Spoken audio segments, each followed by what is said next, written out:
So I'm an 80s kid. What about it?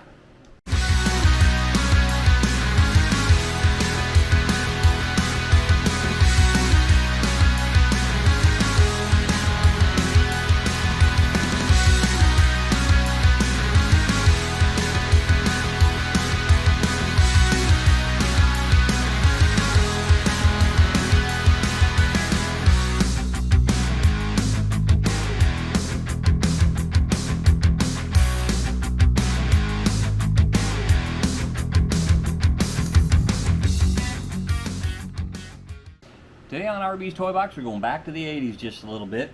I'm going to showcase a couple of the pieces in my collection. One of them is my pager. Now, I used a pager for a little while when I worked for BMW, and they needed me to be able to get a hold of me. And then from the pager, you would get these guys right here, which is the old brick phones. Now, when I worked for Mercedes, these things were being installed into the center console, and people were spending upwards of $3,000 to $4,000, depending on the unit that you got, to put in their car so they could have a car cell phone. And that's where the cellular phone came from. They're analog systems back in the day, and you dial your little number and then you click send, and then if you had a unit like this, then you could literally just plug in, you know, your extra battery in the battery pack right here, and then charge it up and take it with you. You know, this one had the little antenna that would flare out.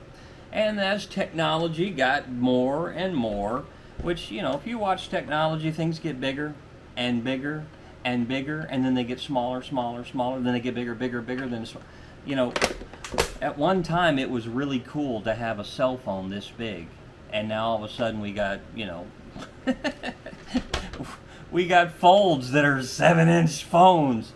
But this guy here was super popular. I mean, they sold a bunch of these guys right here. If you watch any Sylvester Stallone movies from the 80s, Lethal Weapon, things like that, they all got these phones. I mean, this was the hot thing. If you had a Motorola flip phone like this, man, you were something. And so, you know, late 80s, early 90s, probably closer to mid 90s is when these babies started coming out. The next one from here was the candy bar phones that you remember. But this is some of, again, few samples of the RB's Toy Box vintage electronic collections here. All of them are fully functional if they had service, but just little things that I like to keep in my collection to, you know, remind me that, you know, when I complain sometimes about my phone being too big, it could be worse. I'm just saying. I forgot to tell you, click the subscribe button. Click it, and then tell all your friends. Click the subscribe button, and then the big thumbs up. Thumbs up.